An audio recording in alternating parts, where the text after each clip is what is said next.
ခရစ်တော်နာမ၌ရောက်ချင်းစီတာမင်္ဂလာပါကျွန်တော်တို့ဒီကနေ့မှာအထူးတကွဒီစီချင်းခေါ်ရတော့မကြံပိုက်ကရှင်မသက်ခရစ်ဝဲခန့်ချစ်ရှင်အပိုင်ငယ်တစ်ကနေလေးဖြစ်ပါတယ်ကိုရိုဒီတောင်ပေါ်မှာဆင်ကြွတော်မူလေများစွာသောလူအပေါင်းတို့ဒီနောက်တို့တုံလိုက်ကြ၏ထိုအခါနူနာဆွဲသောသူတယောက်ဒီညှို့ပြက်လျက်တခင်လိုလိုရှိလျင်ကျွန်ုပ်ကိုတန်ရှင်းစေနိုင်တော်မူသည်ဟုလျှောက်လေ၏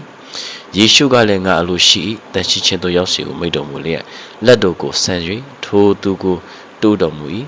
ထိုခဏချင်းတွင်နူနာပြောင်း၍တန်ရှင်းခြင်းသို့ရောက်လေ၏ယေရှုကလည်းတင်တတိပြုဤအကြောင်းကိုအဘိသူအားမြတ်မပြောနှင့်ယေဘရဟိတ်ထံသို့သွား၍ကိုပြလောင်းသူတစ်ပါး၌တက်တည်ဖြစ်စေခြင်းကမိုးရှေစီရင်မှထားသောပူဇော်တကားကိုဆက်လို့ဟုမိန့်တော်မူ၏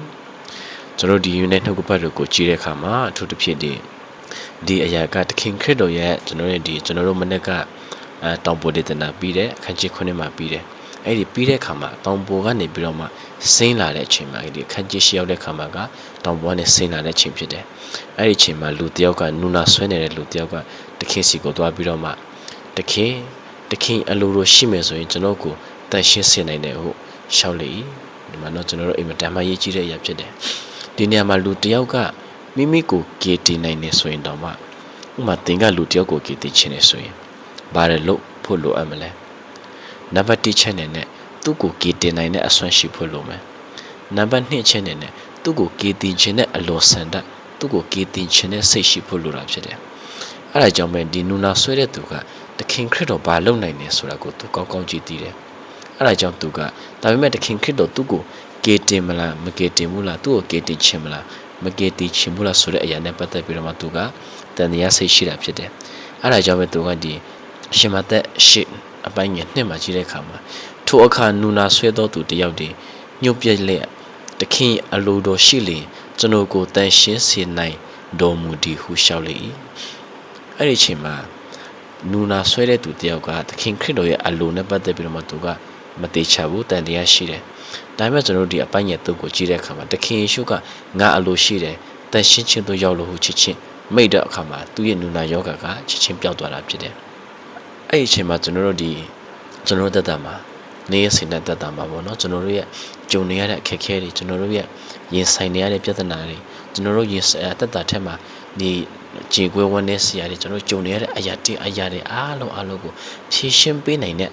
တူဦးတည်တော်သူကသခင်ခရစ်တော်ပဲဖြစ်တယ်။သခင်ခရစ်တော်သားလေတင်းရဲ့အရာအားလုံးကိုဖြေရှင်းပေးနိုင်တာဖြစ်တယ်။သခင်ခရစ်တော်သားလေကျွန်တော်တို့အားလုံးအရာတိုင်းရဲ့အဖြေဟာသခင်ခရစ်တော်ပဲဖြစ်တယ်။သူကကျွန်တော်တို့လိုအပ်တဲ့အရာကိုလုပ်ပေးနိုင်တယ်။ပြီးတော့သခင်ခရစ်တော်ကကျွန်တော်တို့ကိုကူညီခြင်းနဲ့စိတ်အမြဲတမ်းကူညီခြင်းနဲ့စိတ်ရှိတဲ့သူဖြစ်တယ်။ကျွန်တော်တို့ကိုအမြဲတမ်းသူအလိုလိုရှိတယ်ကျွန်တော်တို့လိုအပ်တဲ့အရာကိုကူညီဖို့ရတဲ့အမြဲတမ်းအလိုရှိတဲ့ဖခင်ဖြစ်တယ်။အဲဒါကြောင့်ပဲဆိုကျွန်တော်ဒီထက်ကနူနာဆွဲတဲ့သူကဲ့သို့ကျွန်တော်တို့ကိုကယ်တင်နိုင်တယ်ဆိုတော့ကျွန်တော်တို့သိတယ်။ဒါပေမဲ့ထိုကဲ့သို့တော့တန်တရားစိတ်မရှိဘဲနဲ့သခင်ခရစ်တော်စီမှာမကြောက်မရွံ့ဘဲနဲ့အမြဲတမ်းတိုးဝင်ပြီးတော့မှကျုပ်ပဲ့သောစိတ်နှလုံးနောင်တတရားနဲ့သခင်ခရစ်တော်စီမှာတိုးဝင်ခြင်းကပါ။တင်းရဲ့ခက်ခဲပြဿနာတင်းရဲ့ခံစားချက်တင်းရဲ့ဝမ်းနည်းစရာတင်းရဲ့ကြေကွက်စရာအားလုံးကိုကုစားပေးနိုင်တာကသခင်ခရစ်တော်မှာပဲအဖြစ်ရှိတာဖြစ်တယ်။အရာတိုင်းရဲ့အဖြစ်ကသခင်ခရစ်တော်ပဲဖြစ်တယ်။သူကတင်းကိုကူလဲကူညီနိုင်တယ်လို့တင်းကိုလည်းကူညီခြင်းနဲ့စိတ်ရှိတဲ့ဖခင်ဖြစ်တယ်ဆိုတာကိုကျွန်တော်တို့ရဲ့သက်တာမှာခေါ်အားယူဆင်ခြင်နေကျွန်တော်တို့ရဲ့ဒီလာမဲ့ဒီဩဂတ်လအသစ်မှာကျွန်တော်တို့ရဲ့အရာတိုင်းအတွက်အဖြစ်ကသခင်ခရစ်တော်ပဲဖြစ်တယ်ဆိုတဲ့ဟာကိုခေါ်အားယူဆင်ခြင်သွားရင်လည်းကျမ်းမာဆိုတဲ့တူတူကဝင်ရောက်ဖြတ်တန်းကြပါစို့လို့ခေါ်အားပေးဝေခါချင်တာဖြစ်ပါတယ်။ကျွန်တော်တို့ရောက်စီလည်းဖျက်ရှိကောက်ကြည့်ပေးပါစေ။